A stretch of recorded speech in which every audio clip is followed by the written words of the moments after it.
Good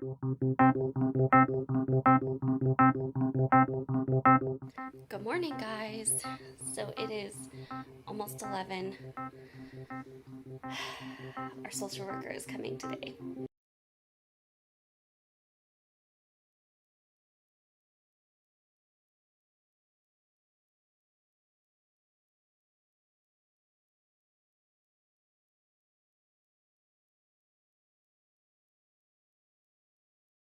Hi, guys, and welcome back to my channel.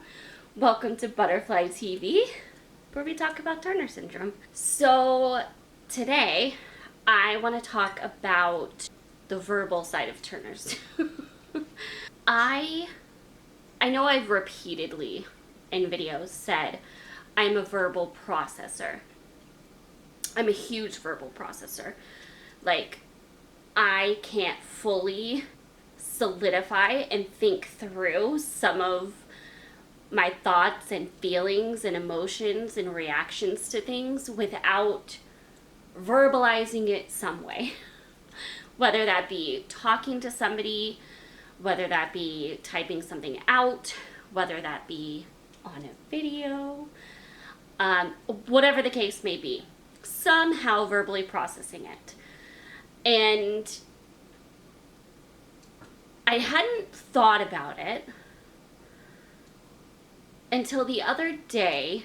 Like, I hadn't thought about that in connection with Turner's until the other day. I heard somebody say that one of the positive aspects of Turner's is, well, we are not great with nonverbal, hence nonverbal learning disorder. We are above and beyond in verbal processing, verbalizing. Like, we are very verbal and we do well verbally. We do really well verbally. And obviously that makes sense. I kind of wanted to talk about my experience with being a very verbal person and go through what that means a little more. So I have found myself to be very good with verbal, not great with nonverbal. And that manifested itself in loving writing, in loving to sing, in being a huge talker. And I think to some extent it also has played a role in my communication skills. Um, Being a hugely verbal person, I spend a lot of time thinking and processing what words represent how I'm feeling. You know, how can I sum up what's going on in my head? How can I think this through? And that has ended in I'm kind of overly communicative in that way. I do think there's a little bit of a, you have to rein it in to some extent, at least for me. I do need to kind of recognize when somebody's done talking or done talking about that thing, because I understand. I could talk for hours about certain things and never get tired of discussing it. And that's just how I am. I'm so verbal, it's just the way I function. And that also, the upside to that is how communicative I am, where I kind of wear my heart on my sleeve. I express myself a lot in a lot of different ways. And you kind of never wonder how I'm feeling or what I'm thinking. Um, for better or for worse. Most of me is an open book because of that, because I like talking. And that also, I think, has guided me into being a good listener, because I understand that desire to talk about something, and I thrive in that. I thrive in one-on-one connections. I'm also a hugely quality time person. And so I think that plays into that too. Like all of that kind of feeds into each other. So that's how it's manifested in my life. In school, I did excellent in reading and writing. Kind of just survived math. Not even kind of. I just survived math. And so it meant certain subjects in school I barely had to try at. Like, weren't a challenge for me in any way. And then others were very challenging because there wasn't a verbal aspect. It wasn't words. It was numbers that I didn't understand and equations and just not the way my brain functions. And so that's a lot of the upsides I've seen. For me, mostly being a verbal person has been a positive. There are, of course, times where there's not. Sometimes I will get going on a roll talking and then realize, oh, I probably really overshared there. But, okay. I think probably the number one symptom of it is afterwards worrying, did I overshare? Was that too much? I probably should have stopped talking. I think especially for me, because of that, I have to watch myself, because that also makes it really easy to feel kind of isolated. If I'm not getting that, if I'm not getting that time to verbally process things. So there's all of that. I think it's also why I really resonate with words, whether it's in a book, whether it's music and lyrics. I just really resonate with it. Like, it's just how my brain functions.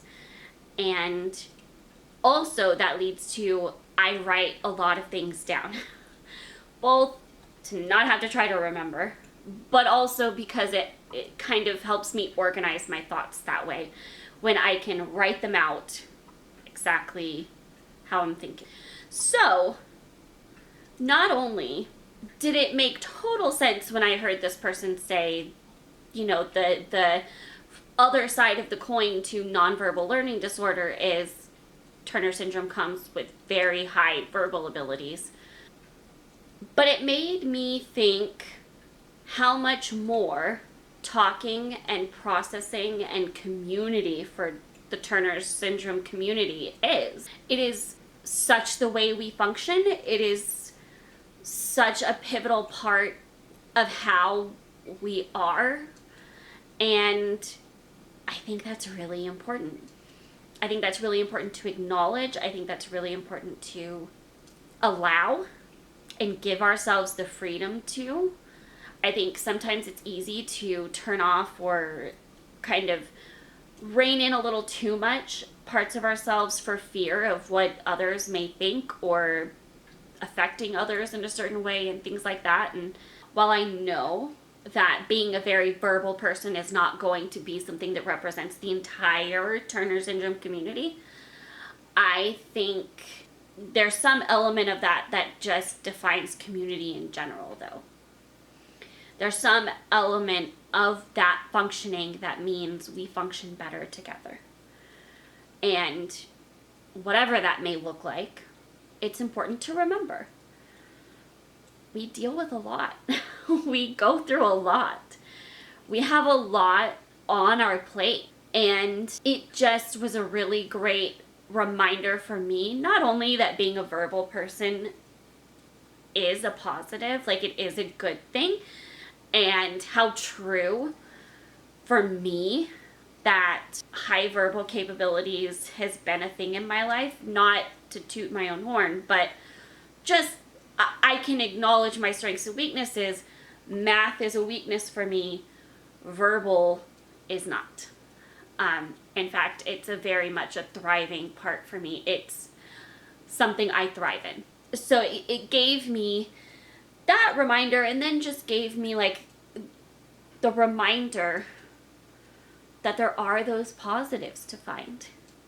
that not all of it has to be negative.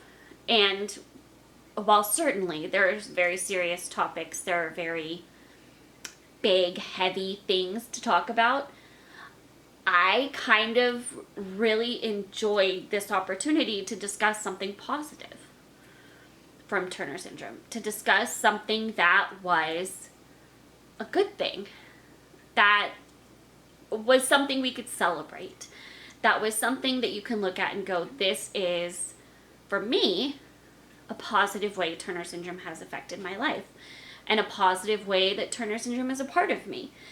And I loved that. I loved that silver lining. I loved the whole messaging and just related to it a lot. So I wanted to share that for all of my other very, very highly verbal butterflies out there. I hope that was encouraging to you. And I hope this was a reminder that there are good and positive things to find with Turner syndrome. That you can look on the brighter side to certain aspects of it, that it's okay to embrace everything that comes with it and find those positives. So, I hope you enjoyed this. If you did, give it a thumbs up.